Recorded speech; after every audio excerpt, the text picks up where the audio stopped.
کہ کتنا وقت آپ پر درود پڑا کروں؟ تو انہوں نے تو وہ سارے اوقات کی نشاندہی بھی کی کہ روبو کا مطلب ہے چوتھائی۔ مثال ہے سمجھانے کے لیے کہ 1 گھنٹہ اگر میں نے الگ سے اپنے لیے مقرر کیا ہوا ہے تو اس کا چوتھائی 15 منٹ ہوگا۔ تو حضور نے فرمایا بہتر ہے، لیکن اس کو بڑھا دو تو اور بہتر ہے۔ پھر انہوں نے کہا تہائی، پھر آدھا، تو اس طرح وہ بڑھاتے گئے، تو حضور بھی فرماتے رہے کہ اور بھی بڑھاؤ تو بہتر ہے۔ تو آخر میں انہوں نے کہا بس یا رسول اللہ، میں اپنے لیے کچھ بھی نہیں مانگوں گا، اور پورا وقت وہ جو اپنے لیے مقرر کیا ہوا ہے اس میں صرف آپ پر درود پڑا کروں گا۔ اس وقت حضور نے فرمایا اذن یکفا ویغفر لک ذنبک، کہ کیونکہ آدمی جو دعا مانگتا ہے تو وہ اس لیے کہ گناہ بخش دیے جائیں اور پریشانیاں ختم ہوں۔ تو حضور نے ان کو فرمایا کہ اگر تم پورا وقت میرے اوپر درود پڑا کرو گے تو پھر اس کی برکت سے اللہ تعالیٰ تمہاری ساری پریشانیاں بھی ختم فرمائیں گے اور تمہارے سارے گناہوں کو بھی بخش دیں گے۔ تو اس لیے کثرت سے، اس طرح ہمارے حضرات فرماتے ہیں کہ کم از کم بھی کثرت کا کم از کم درجہ وہ 300 ہے۔ تو ویسے بھی آ، یہ ایک ایسا عمل ہے جو اللہ تعالیٰ بھی کرتے ہیں۔ ان اللہ، وہ پہلے ترغیب تھی کہ بے شک اللہ اور اس کے فرشتے بھی یہ کام کرتے ہیں، اس لیے تم بھی کرو۔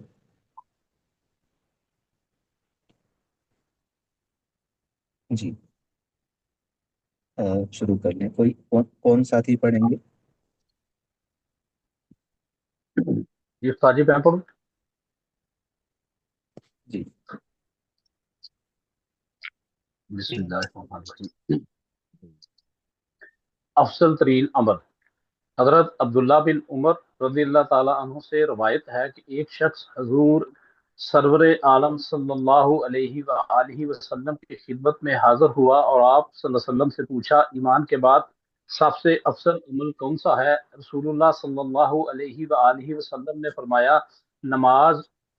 اس نے عرض کیا اس کے بعد کون سا عمل افضل ہے؟ فرمایا نماز۔ اس کے بعد اس نے عرض کیا پھر کون سا عمل افضل ہے؟ فرمایا نماز۔ یہ ارشاد 3 بار فرمایا۔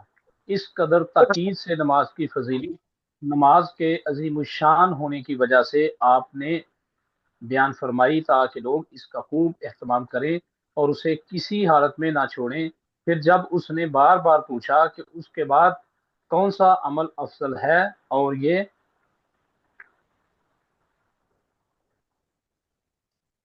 سوال۔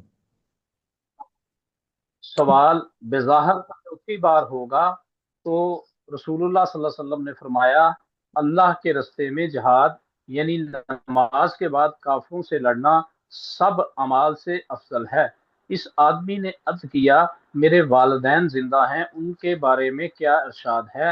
رسول اللہ صلی اللہ علیہ وسلم نے فرمایا میں تجھے والدین سے بلائی کا حکم کرتا ہوں، یعنی ان سے نیکی کر اور ان کو تکلیف نہ پہنچا، تو ان کو تکلیف دینا حرام ہے۔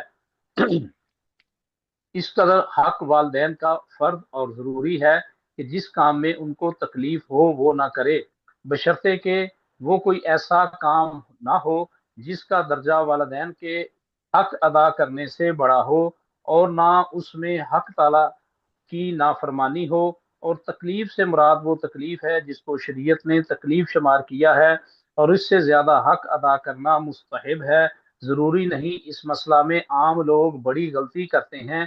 اس کو تفصیل کے ساتھ رسالہ ازالۃ الدین علی الحقوق الوالدین میں بیان کیا گیا ہے۔ یہ حضرت کا اپنا ہی لکھا ہوا مولانا اشرف علی تھانوی رحمہ اللہ کا، تو اس میں انہوں نے خاص اس موضوع پر ہی لکھا ازالۃ الرحم عن حقوق الوالدین۔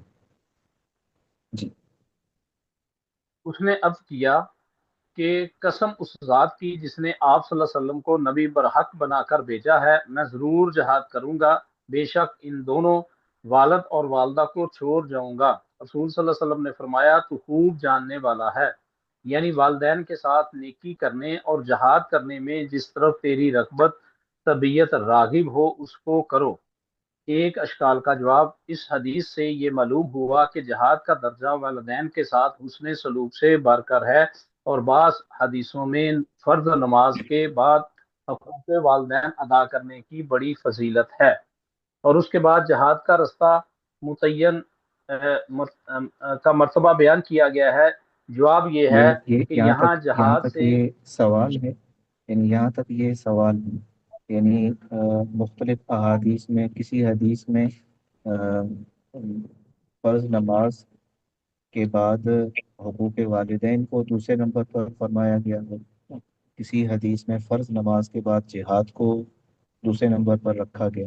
تو اب بظاہر یہ دونوں حدیثوں میں ہمارے اعتبار سے ایک قسم کا ٹکراؤ معلوم ہوتا ہے کہ کسی حدیث میں فرض کے بعد دوسرے نمبر پر درجہ والدین کا ہے، اور کسی حدیث میں آ رہا ہے کہ فرض کے بعد درجہ جہاد کا ہے۔ تو اس کا یہاں سے یہ آگے جواب دے رہے ہیں، اس کے دو جواب دیے جو اس میں مذکور ہیں۔ جی جواب یہ ہے کہ یہاں جہاد سے حقوق والدین کے افضل ہونے کے یہ معنی ہے کہ حقوق والدین چونکہ بندوں کے حق ہیں جو بندوں کے معاف کیے بغیر معاف نہیں ہو سکتے، اس اعتبار سے ان کا مرتبہ جہاد سے بڑھ کر ہے۔ اگر کوئی فرض جہاد ادا نہ کرے اور اس کا وقت نکل جائے تو توبہ کر لینے سے یہ گناہ معاف ہو جائے گا، مگر حقوق العباد فقط توبہ سے معاف نہیں ہوں گے۔ دوسرا جواب یہ ہے کہ جناب رسول مقبول صلی اللہ علیہ وسلم کی خدمت میں مختلف قسم کے سائل حاضر ہوتے تھے، اور آپ ہر شخص کو اس کی حالت کے مطابق جواب دیتے تھے، گناہوں کو یعنی مٹا دینے والا۔ جس کے اندر جس پوچھنے والے کے اندر جس عمل کی کمی ہوتی تھی، تو آپ صلی اللہ علیہ وسلم پھر اس کے سامنے اس کی اہمیت کو بیان فرماتے۔ اب جس کے اندر جہاد کے اعتبار سے ہو تو پھر ان کو آپ صلی اللہ علیہ وسلم فرماتے کہ فرض نماز کے بعد دوسرا درجہ تمہارے لیے جہاد کا ہے، اور جس کے اندر والدین کے اعتبار سے کوئی کمی ہوتی تو پھر ان کو اس اعتبار سے بیان فرماتے۔ تو یہ کل دو جواب دیے، پہلے جواب کا خلاصہ اور دوسرے جواب کا خلاصہ اگر کوئی دوسرا ساتھی بتا دے، یعنی پہلے سوال اور پھر اس کے دونوں جواب۔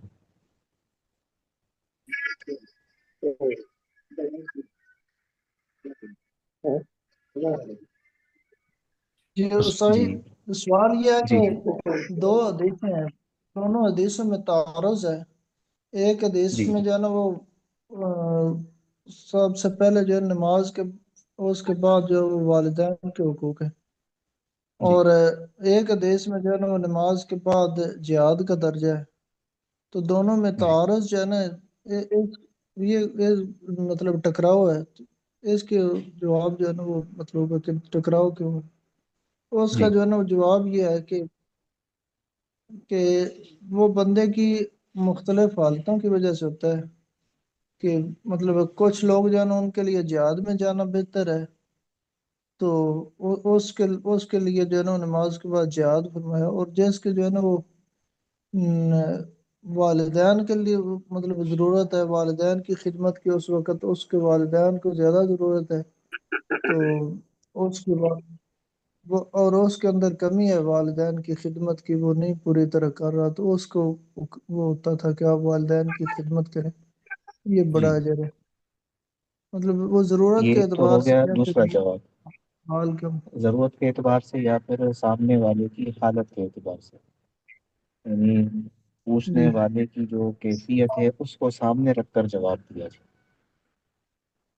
تو جی اور یہ تو دوسرا جواب تھا، پہلا جواب اس کا خلاصہ کیا ہوگا؟ سا جی پہلا جواب یہ تھا کہ کیونکہ جو لوگوں کے حقوق ہیں وہ معاف نہیں ہوتے اور جی توبہ کرنے سے، تو اس لیے ضروری ہے کہ لوگوں کے حقوق کا استخفاف نہ کیا جائے، اور جو ہے وہ اللہ کے حقوق تو اگر جہاد پہ نہیں جائے گا بعد میں معافی مانگ لے گا توبہ کر لے گا تو معاف بھی ہو جائے گا، تو اس وجہ سے اس کو فرائض کے بعد دوسرے نمبر پہ رکھا، نماز کے بعد دوسرے نمبر پہ جہاد کو اس کو رکھا، والدین کی فرما برداری کو۔ لیکن اس سے لیکن سر یہ یعنی کہ تعارض کا جواب تو نہیں ہے نا، یہ تو یہ ایک تعارض حدیث کا کا یعنی مطلب۔ تعارض کا جواب اس طرح ہوگا کہ مثال کے طور پر پہلا جواب اس کا خلاصہ کیا تھا کہ حقوق والدین چونکہ یہ بندوں کے حقوق ہیں، اور بندوں کے حقوق جو ہے وہ بغیر توبہ کے معاف نہیں ہو سکتے، اس لیے ان کی اہمیت بیان کی آپ صلی اللہ علیہ وسلم نے۔ اور لیکن جو دوسرے حدیث میں جو جہاد کو ترجیح دی گئی تو اس میں تو وہ مطلب حقوق والدین کو جو حقوق العباد کو پیچھے کر دی گیا، تو حدیث میں تو تعارض آ گیا نا۔ اس تعارض کا جواب مجھے یہ سمجھ نہیں آ رہی کہ یہ تعارض کا جواب نہیں ہے، یہ تو ایک وہ صرف ایک حدیث کا جو ہے نا وہ مطلب وضاحت ہے، صرف ایک حدیث کی۔ جی نہیں، دونوں کی ہے، کیونکہ جہاد جو ہے وہ حقوق اللہ میں آتا ہے۔ وہ اگر کوئی آدمی نہ کرے اور پھر بعد میں توبہ کر لے تو اس کی تو معافی ہے۔ نہیں حقوق استاد جی، اللہ میں یہ تو اسی مجھے یہ سمجھ آ رہی ہے، مجھے یہ سمجھ آ رہی ہے کہ جو حدیث ہے کہ سب سے پہلے نماز، اس کے بعد والدین کے حقوق، اس کے بعد جہاد، اس حدیث کی وضاحت ہو گئی اس سے۔ تو لیکن جو جی دوسری حدیث ہے کہ جس میں جہاد کو مقدم کیا گیا والدین کے حقوق پہ، تو اس کی وضاحت تو یہ نہیں ہوتی۔ جی یعنی اس میں یہ کہ فرض نماز کے بعد جو مرتبہ ہے وہ جہاد کا ہی ہے، جی جی لیکن جو دوسری روایت میں جو والدین کے حقوق کو دوسری نمبر پر رکھا ہے تو وہ صرف اس بات کو سمجھانے کے لیے اچھا کہ یہ چونکہ حقوق العباد میں سے اس کا تعلق ہے، اور یہ بندوں کے معاف کر یہ بغیر معاف نہیں ہوتے، ورنہ جی درجہ تو دوسرے نمبر کا ہے ہی جہاد کا۔ جی اور صحیح، اس سے آسان مطلب جواب وہ والدین دوسرا جواب کی اہمیت بتائی گئی ہے اس میں۔ ہے۔ جی جی، جی کہ ٹھیک ہے۔ چونکہ وہ یعنی کسی کے معاف کرنے سے یعنی جب تک وہ بندہ معاف نہ کرے، حقوق العباد میں اسی طرح ہوتا ہے کہ جب تک وہ بندہ معاف نہ کرے تب تک وہ معاف نہیں ہو پاتا۔ اور اس سے آسان جواب وہ دوسرا ہے کہ ہر سائل کی جو اس کی اپنی کنڈیشن ہوتی تھی اس اعتبار سے آپ صلی اللہ علیہ وسلم ان کو جواب دیا کرتے تھے، جس کے اندر جس چیز کی کمی تھی۔ تو مثال کے طور پر ایک صحابی نے عرض کیا کہ یا رسول اللہ مجھے کچھ نصیحت کر، تو حضور نے فرمایا کہ غصہ نہ کیا کرو۔ انہوں نے کہا اور کچھ، تو فرمایا غصہ نہ کیا کرو۔ انہوں نے کہا اور، فرمایا غصہ نہ، تین مرتبہ آپ صلی اللہ، اب اس کے اندر غصہ زیادہ تھا تو آپ صلی اللہ علیہ وسلم نے ان کو فرمایا کہ غصہ نہ کیا کرو۔ حضرت ابو ذر غفاری نے کہا کہ یا رسول اللہ مجھے کچھ نصیحت کریں، تو حضور نے ان کو سب سے پہلے تقویٰ کی نصیحت، پھر انہوں نے کہا اور کچھ، فرمایا کہ قرآن پاک کی تلاوت کا اہتمام کیا کرو، پھر انہوں نے کہا اور کچھ، فرمایا کہ زیادہ ہنسنے سے بچا کرو کہ یہ اس سے دل مر جاتا ہے۔ تو ان کو یعنی جس کے اندر جس اعتبار سے آپ صلی اللہ علیہ وسلم محسوس فرماتے تو آپ صلی اللہ علیہ وسلم اس اعتبار سے ان کو نصیحت کرتے۔ تو اب یہ جو پوچھنے والے تھے تو ان میں ہر ایک کی الگ الگ کیفیت تھی، تو آپ صلی اللہ علیہ وسلم نے ان کو اس اعتبار سے جواب دیا۔ یہ دوسرا جواب پہلے جواب کے بنسبت زیادہ وزنی ہے۔ بہت مناسب۔ جیسے ہم جو جی ہے نا وہ چونکہ ذمہ دار ہیں تو ہم وہ جو زمین جس فصل کے لیے زیادہ موزوں ہو وہی فصل کاشت کرتے ہیں، کہ یہ زمین جو ہے نا اس کے لیے یہ فصل زیادہ موزوں ہے۔ اسی طرح جی بندے بھی جو ہے نا وہ تو مٹی سے پیدا کیے گئے ہیں، تو ہر بندے کی مٹی مختلف، مطلب مزاج مختلف ہے، اور بالکل بالکل۔ اس کے مطابق جو بہتر ہے وہ حضور ارشاد فرماتے تھے۔ اس سے ایک بات یہ بھی معلوم ہوئی کہ حقوق اللہ میں جو کوتاہی ہوئی ہے، کیونکہ توبہ کی وہ تین درجے ہیں، ایک تو یہ کہ اس توبہ فوراً اس گناہ کو چھوڑ دے، اور جو پیچھے ہوا اس پر ندامت ہو، اور آئندہ کے لیے پکا عزم۔ بس یہ تین کام کوئی بندہ کر لے تو سارے گناہ اس کے بخش ہو جاتے ہیں۔ لیکن حقوق العباد میں ایک چوتھی چیز بھی وہ شرط ہے، اور وہ کیا ہے کہ جس بندے کے آپ کے ذمہ حقوق ہیں، یا حقوق اللہ میں بھی جو اللہ تعالیٰ کے حقوق جیسے نماز ہے وہ قضا ہو گئی تو اس کی قضا کرنی، روزہ ہے تو اس کی قضا کرنی، اسی طرح بندوں کے جو حقوق ہیں وہ بھی ادائیگی کے بغیر معاف نہیں ہوں، یا تو ان سے معاف کروا لیے جائیں یا پھر ان کو ادا کیا جائے۔ مثلا کسی کی غیبت کی ہے تو اب اس کو یہ نہ کہا جائے کہ میں نے آپ کی غیبت کی ہے اس لیے مجھے آپ معاف کریں۔ اس کے لیے آسان سا ایک جملہ ہمارے بڑے فرماتے ہیں کہ آپ ان سے صرف یہ کہیں کہ بھائی میری طرف سے جو آپ کے حقوق میں کمی ہوئی ہو تو آپ مجھے بخش کریں۔ بس اس جملے کہنے سے اس کے جتنے بھی حقوق آپ کے ذمہ ہوں گے وہ سارے معاف ہو جائیں. تو حقوق العباد میں یہ چار چیزیں ہیں، یعنی چار شرائط ہیں، تب وہ توبہ قبول ہے. جی ٹھیک. جی آگے چلیں. گناہوں کو مٹا دینے والی چیز، حضرت ابو ایوب انصاری رضی اللہ عنہ سے روایت ہے کہ رسول اللہ صلی اللہ علیہ وآلہ وسلم نے فرمایا، بے شک ہر نماز نمازی کے ان گناہوں کو جو اس نماز سے پہلے کیے ہیں مٹا دیتی ہے۔ رواہ الاحمد بالاسناد الحسن۔ مطلب یہ ہے کہ ہر نماز پڑھنے سے وہ گناہ صغیرہ معاف ہو جاتے ہیں جو اس نماز سے دوسری نماز پڑھنے تک ہوئے ہوں۔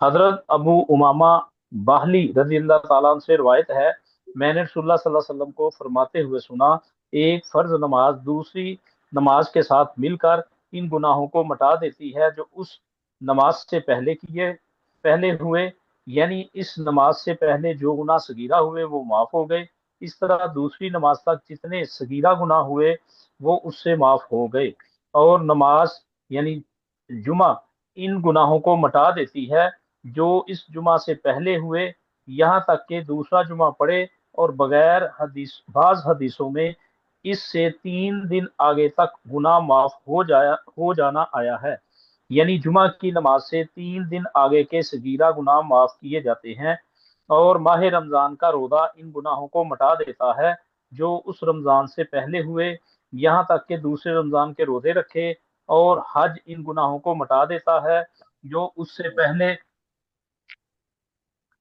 ہوئے، یہاں تک کہ دوسرا حج کرے۔ پھر رسول اللہ صلی اللہ علیہ وسلم نے فرمایا، کسی مسلمان عورت کو حج کرنا جائز نہیں مگر خاوند یا ذی رحم محرم کے ہمراہ۔ اگر کوئی کہے کہ جس شخص سے صغیرہ گناہ نہ ہوں اس کو کیا فضیلت حاصل ہوگی، پھر یہ جب نمازوں سے ادھر ادھر کے سب گناہ معاف ہو گئے تو جمعہ وغیرہ سے کون سے گناہ معاف ہوں گے؟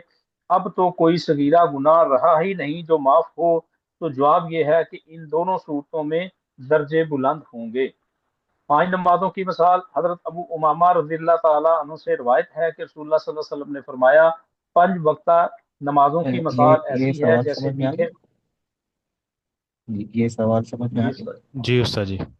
یعنی ایک نماز سے جب سارے گناہ اس کے معاف ہوتے ہیں، اب کوئی ایسا اللہ تعالیٰ کا نیک بندہ ہے جس کے ذمہ کوئی گناہ ہے ہی نہیں، تو اب پھر وہ نماز پڑھنے سے اس کو کیا ملے گا؟ تو فرمایا کہ اس کے درجات بلند ہیں. اور اس حدیث جو ابھی آپ نے ابو امامہ والی پڑھی، تو اس میں وہ بریکٹ میں جو لکھا ہے کہ اس سے گناہ صغیرہ معاف ہوتے ہیں، کیونکہ کبیرہ گناہ بغیر توبہ کے وہ معاف نہیں ہوتے. جس طرح فضائل اعمال میں بھی آپ نے پڑھا ہوگا کہ نماز سے صرف صغیرہ گناہ معاف ہوتے ہیں، کبیرہ گناہ بغیر توبہ کے معاف نہیں ہوتے. اور پھر حضرت دوسرا ایک جواب. سوال ہے جی جی. کہ ایک حدیث مبارک ہے اس میں فضائل اعمال میں کہ ایک جی نماز سے دوسری نماز تک جو گناہ ہاتھوں نے، پاؤں نے، آنکھوں نے یا کانوں نے کیے ہوں وہ معاف ہو جاتے ہیں۔ اس میں زبان کا ذکر نہیں ہے، اس کا مطلب ہے زبان کے جو گناہ ہیں وہ کبیرہ ہیں، صغیرہ نہیں ہیں۔ بظاہر جو یہ کہ زبان کے جو گناہ ہیں اس سے دوسروں کو تکلیف پہنچتے ہیں نا، وہ حقوق العباد میں آ جاتے ہیں. اور ہم نے یہی پڑھا ہے کہ حقوق العباد تو بندوں کے معاف کیے بغیر معاف. زبان کا اکثر تعلق وہ آ، بندوں کے ساتھ ہوتا ہے. شاید غیبت وغیرہ اس میں شامل ہو۔ جی ہاں جی ہاں، یعنی بندوں کے جو بھی حقوق ہیں، کسی کو ستایا، کسی کو کسی کی غیبت کی، یہ ساری چیزیں اس میں. اور باقی یہ جو حدیث ابھی آپ نے پڑھی، تو اس میں ایک نماز پڑھنے سے وہ اس کے سارے صغیرہ گناہ معاف ہوتے ہیں. تو بعض نے لکھا ہے کہ مطلقاً گناہ معاف ہوتے ہیں، اور وہ اس وجہ سے کہ نماز کے اندر ہم استغفار خود موجود ہے، توبہ. کیونکہ کبیرہ گناہ تو بغیر توبہ کے معاف نہیں ہوتے، تو چونکہ نماز کے اندر توبہ موجود ہے. اور وہ کہاں پر ہم استغفار پڑھتے ہیں؟ نماز کے اندر. یہ علم شافی شریف۔ کے ذہن جی عیسائی آخر میں جو دعا ہے آخر میں فل اللہم شد کے انی بعد اس ظلمت میں نفسی، جی اللہم انی اس میں ظلمت نفسی ظلما کثیرا، یہ حضرت ابو بکر کو سکھلائی تھی نا دعا کہ میں نے اپنے اوپر بہت ظلم کیا، انی ظلمت نفسی ظلما کثیرا، میں نے اپنے اوپر بہت ظلم کیا، ولا یغفر الذنوب الا انت، اور گناہوں کو آپ کے سوا اور کون بخش سکتا ہے، فاغفر لی مغفرۃ من عندک، بس آپ اپنی طرف سے مجھے بخش کریں، اور ہمنی، اور میرے اوپر رحم بھی کریں، انک انت الغفور الرحیم، یہ استغفار نماز کے اندر موجود ہے۔ تو حضرت نے، آپ نے پڑھا ہوگا فضائل اعمال میں کہ ایک تو یہ لکھا ہے کہ نماز سے صغیرہ گناہ معاف ہوتے ہیں، اور پھر دوسرا یہ بھی لکھا ہے کہ کبیرہ بھی معاف ممکن ہے کہ ہو جائیں، کیونکہ نماز کے اندر خود توبہ موجود ہے۔ اور تیسرا جواب وہاں پر یہ بھی دیا ہے کہ ایک مسلمان کی شان کے یہ بعید ہے کہ اس کے ذمے کوئی کبیرہ گناہ باقی ہو، کیونکہ مسلمان تو، مومن تو گناہ کرنے کے بعد اپنے آپ کو اس طرح محسوس کرتا ہے، جس طرح حدیث میں آتا ہے گویا کہ ایک پہاڑ کے نیچے کھڑا ہے اور وہ پہاڑ اس کے اوپر گرنے والا ہے۔ اور منافق اپنے آپ کو گناہ کرنے کے بعد ایسے فیل کرتا ہے جیسے ایک مکھی بیٹی تھی اس کو اڑا دی۔ مومن کی یہ شان سے بعید ہے کہ گناہ کے بعد وہ بغیر توبہ کیے اپنے کام کاج کرتا رہے، تو جب تک وہ رو دھو کر منع نہ لے، تو اب اس نے توبہ یقیناً کر لی ہوگی، تو نماز جب وہ پڑھ رہا ہے تو اب اس کے ذمہ گناہ کبیرہ ہے ہی نہیں، اس لیے حدیث میں فرمایا کہ صغیرہ معاف ہو۔ تو یہ دو تین جوابات حضرت نے وہاں فضائل اعمال میں دیے ہیں۔ جی سمجھ میں آ گئی؟ ہم تو جی دعا استاد میں جی، حضرت یہ دعا مانگتے ہیں کہ من ذنب الذی عالم من ذنب الذی لا عالم، کہ جس کا لا، ہمیں علم ہی یہ، نہیں ہے لیکن ہم سے ہو گیا۔ جی یہ وہ پانچواں کلمہ ہے، استغفر اللہ جی ہاں جی ربی من جی کل ہاں ذنب، وہ پانچواں کلمہ، اس میں یہ ساری یعنی جی ہاں عمدن او خطأ، جان بوجھ کر یا خطأ کیے، سرن او علانیت، یا چھپ کر کیے یا کھلم کھلا کیے، اور جو جانتا ہوں جو نہیں جانتا سارے بخش، تو اس لیے اس کو پانچویں کلمے کو استغفار کہا جاتا ہے۔ جی 5 نمازوں کی مثال۔ حضرت ابو امامہ رضی اللہ تعالیٰ عنہ سے روایت ہے کہ رسول اللہ صلی اللہ علیہ وآلہ وسلم نے فرمایا، 5 وقتہ نمازوں کی مثال ایسی ہے جیسے میٹھے پانی کی نہر جو تم میں سے کسی کے دروازے پر جاری ہو اور وہ اس میں روزانہ 5 بار نہائے، تو کیا اس پر کچھ میل باقی رہے گا؟ سب سے پہلے حساب۔ حضرت ابو ہریرہ رضی اللہ عنہ سے روایت ہے کہ رسول اللہ صلی اللہ علیہ وسلم نے فرمایا، بے شک قیامت کے دن سب سے پہلے جس چیز کا حساب لیا جائے گا وہ نماز ہے۔ اگر نماز درست ہوگی تو اس کے باقی تمام اعمال درست ہوں گے، اور اگر نماز خراب ہوگی تو اس کے باقی سب اعمال بھی خراب ہوں گے۔ پھر حق تعالی شانہ فرمائیں گے، اے فرشتوں دیکھو میرے بندوں کے پاس کچھ نفل نمازیں بھی ہیں، اگر کچھ نفل نمازیں ہوں گی تو اللہ تعالیٰ کے فضل و رحمت سے ان نفلوں کے ذریعے ان کے فرضوں کی کمی پوری کر دی جائے گی۔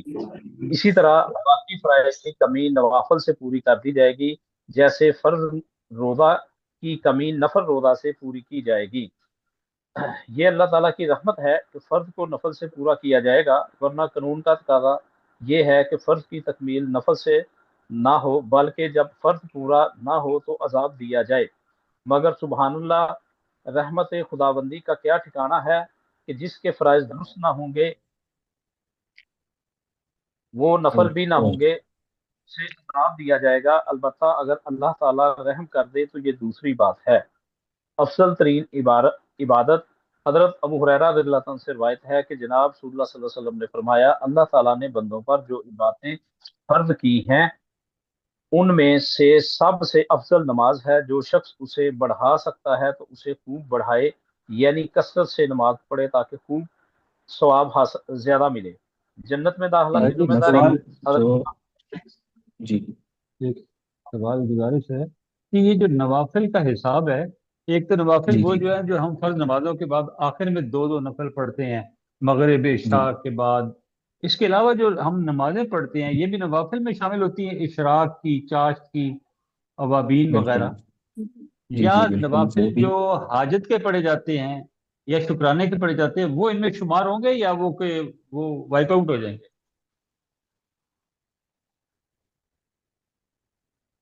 ہے نفل کی، اور نفل کی جو لغوی معنی ہے اس کی معنی ہے زائد چیز، جی ایک اضافی چیز، اضافی چیز، زائد چیز. اس لیے مال غنیمت کو بھی نفل کہا جاتا ہے جو جہاد میں ملتا ہے. سورہ انفال ہے قرآن پاک میں، تو اس کے اندر مال غنیمت کی تقسیم کا ذکر ہے. تو نفل ایک زائد چیز کوئی نہیں جو فرض سے کے علاوہ ہو، اور اس میں یہ تہجد بھی اس میں آتا ہے، صلاۃ حاجت، صلاۃ توبہ، یہ سب نفل کے اندر آپ کئی نیتیں کر سکتے ہیں. فرض کے اندر آپ نہیں کر سکتے، لیکن نفل سوال کٹ رہی ہے۔ استاد جی سنت بھی تو سنت نمازیں جو ہیں وہ بھی اصل میں تو آپ صلی اللہ علیہ وسلم کے لیے نوافل تھے نا؟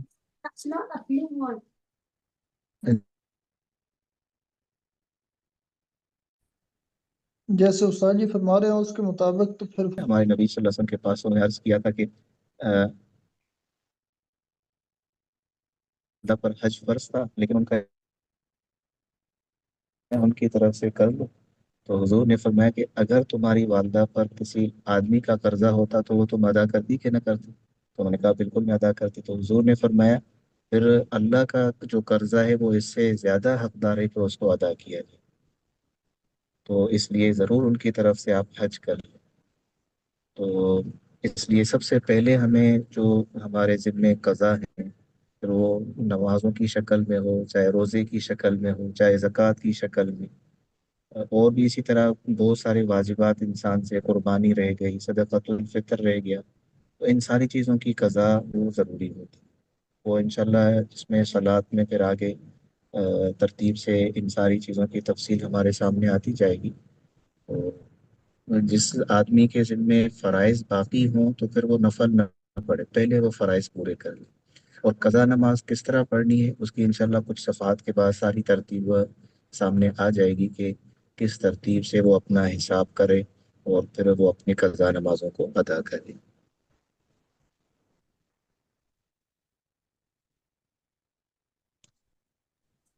جی استاد جی. سمجھ میں جزاک آیا؟ اللہ۔ جی استاد جی. ٹائم بھی اس میں اوور ہو گیا، اسکرین پر آ رہا ہے. اور حاضری سارے ساتھیوں نے بھیج دی. جی استاد جی عثمان بھائی نے وہ لے لیے، اسکرین شاٹ لے لیا سارا.